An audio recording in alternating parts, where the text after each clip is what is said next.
So New Year's Eve 2019, the bushfires came in on our property and took our house and completely changed the landscape of our property.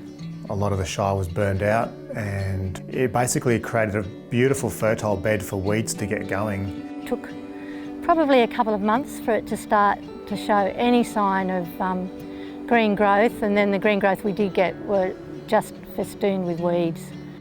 Generally all the weeds here are introduced. We don't want them here and we've got to control them, otherwise they'll take over the region. There'll be paddocks of weeds instead of productive pastures and grasses.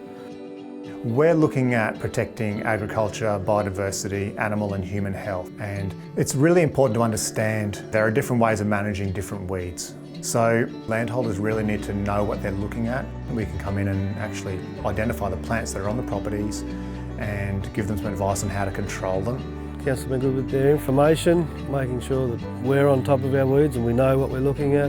They've been very helpful after the fires actually, yeah.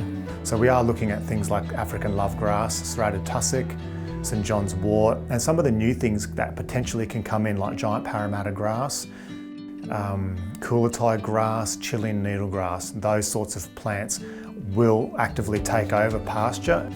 When you own land, part of the responsibility is taking care of it. You need to prioritise your property management, your land management, and as that might have flow-on effects to others. Yeah, I think it's very important that that we all do as much as we can. There is an obligation legally to control some of these plants that you're seeing coming back after the fires. And Council has a really good website. We have a lot of information about weed control on there. But if you're unsure, take a photo of it and email it to us. Bring a sample of the plant into Council and we can identify it for you. My message to other landowners is get on top of it. Don't wait. The longer you wait, the harder it is going to be to control the situation. Don't get too pessimistic about all the weeds. Eventually it'll all settle down. I mean, nature's been doing it for millions of years. We've got to take the bad guys out though, the humans have brought in.